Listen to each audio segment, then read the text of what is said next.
Nadiad cabinet મંત્રીની Ramanbhai સોલંકીની ઉપસ્થિતિમાં સરદાર પટેલ જન્મસ્થળથી પ્રગતિ પથયાત્રા યોજાઈ વડાપ્રધાન નરેન્દ્ર મોદીના સફળ 12 વર્ષ પૂર્ણ થવા નિમિત્તે નડિયાદ ખાતે પ્રગતિ પથયાત્રાનું આયોજન કરવામાં આવ્યું. કેબિનેટ મંત્રી અને ખેડા જિલ્લાના પ્રભારી મંત્રી રમણભાઈ સોલંકીની આગેવાનીમાં યોજાયેલી આ યાત્રામાં જિલ્લાના વિકાસના વિવિધ સીમાચિહ્નરૂપ પ્રોજેક્ટોની મુલાકાત લેવામાં આવી.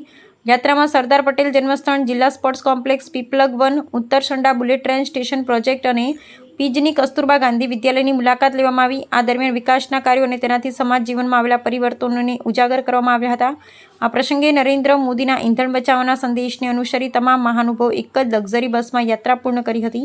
યાત્રામાં સાંસદ દિવુસિંહ ચૌહાણ, ધારાસભ્યો તથા જિલ્લા વહીવટીતંત્રના અધિકારી સહિત અનેક આગેવાનો જોડાયા હતા.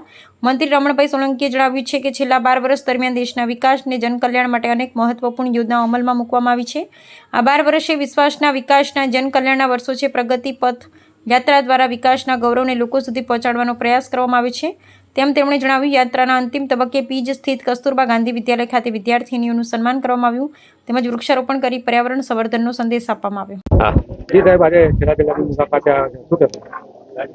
આજ સવારથી જ સરદાર સાહેબના ઘરે એમના નિવાસ સ્થાને મુલાકાત કરી, એમના આશીર્વાદ મેળવ્યા અને એમના જે વર્ષો પહેલા આઝાદી વખતે જે એમનું જે સપનું હતું કે આ દેશ કેવો હોઈ શકે, અને એમણે પોતાના હયાતી સમયમાં જેટલા કાર્યો કરવાના હતા બધા જ કર્યા, પણ જે તે વખતે એમના અધૂરા રહેલા કાર્યો જે પૂર્ણ નહોતા થયા એ આજે દેશના યશસ્વી વડાપ્રધાન આદરણીય નરેન્દ્રભાઈ મોદી સાહેબ કરી રહ્યા છે. અને એ જે કાર્યો છે એ કાર્યો આજે 12 વર્ષની મોદી સાહેબના શાસનની ઉજવણી નિમિત્તે ખેડા જિલ્લા વહીવટીતંત્ર દ્વારા પ્રગતિપથ યોજના અંતર્ગત જે ખેડા જિલ્લામાં મહત્વના જે કાર્યો થયા છે એની મુલાકાત લેવાનો સાંસદશ્રી, ધારાસભ્યશ્રી બધાને સાથે અમે એક સવારનો કાર્યક્રમ હતો. સૌપ્રથમ સરદાર સાહેબને નમન કર્યા, ત્યારબાદ જ્યાં વૃક્ષારોપણ માટે જે અત્યારે મહત્વનું જે આવનારા સમયને ગ્લોબલ વોર્મિંગને સામનો કરી શકાય એટલા માટે જે આદરણીય ગુજરાતના મુખ્યમંત્રી શ્રી ભૂપેન્દ્ર પટેલ સાહેબે જ્યાં નીમ રાખીને જે વૃક્ષારોપણ કર્યું હતું એ સ્થળની મુલાકાત લીધી. તેનાથી આગળ જઈને આજે આપણે બધાને ગૌરવ થાય અને આત્મનિર્ભર ભારતની જે કલ્પના સમાન આપણે જે બુલેટ ટ્રેનની આખી યોજના છે એનું બુલેટ ટ્રેનનું જે અહીંયા એનો સ્ટોપ બની રહ્યો છે બસ એનું એ સ્થળની મુલાકાત લીધી. બુલેટ ટ્રેનમાં આ વિસ્તારને કેટલો મોટો લાભ થશે અને ખૂબ મોટું જે આપણે કલ્પના વિશ્વ સ્તરીય જેની નોંધ લેવાય એ પ્રકારની જે કેન્દ્ર બની રહ્યું છે એની મુલાકાત લીધી. અને આગામી સમયની અંદર આ જે એના દ્વારા જે આ વિસ્તારને ખૂબ મોટો લાભ થવાનો છે એની પણ ચર્ચા કરી.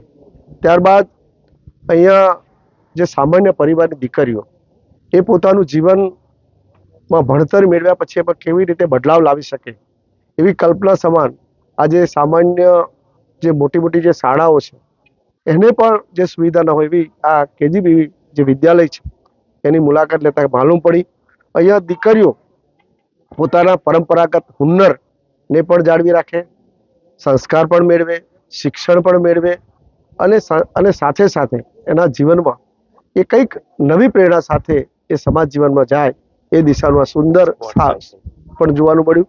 અને ખાસ કરીને જે આપણું જેને ગુજરાત સ્તરે મહત્વનું એવું સ્પોર્ટ સંકુલની પણ મુલાકાત લેવાનો અવસર મળ્યો. એકંદરે જે મોદી સાહેબના શાસન દરમિયાન જે આ નડિયાદ ખેડા જિલ્લાને જે મળેલી જે ભેટ છે એને બધા જ સ્થાનોનો આજે એની મુલાકાત લેવાનો અવસર મળ્યો. અમે પણ પ્રેરણા લીધી અને અમારી સાથે બધાએ લીધી કે આવો આપણે પણ જે મોદી સાહેબ જે એમના કાર્યકાળમાં કરેલા કાર્યોને વધારે કેવી રીતે આગળ લઈ શકાય એમાંથી પ્રેરણા લઈ સમાજ જીવનના કાર્યો હોય કે યુવાનોને રોજગારી આપવાના કાર્યો હોય, યુવાનોને પ્રેરણા આપવાના કાર્યો હોય કે આ વિસ્તારને જે ભવિષ્યમાં કાયા પલટ થવાની છે આ બધા જ કામો થકી આ બધાની મુલાકાત લઈ અને એનો પણ અમને અવસર મળ્યો છે.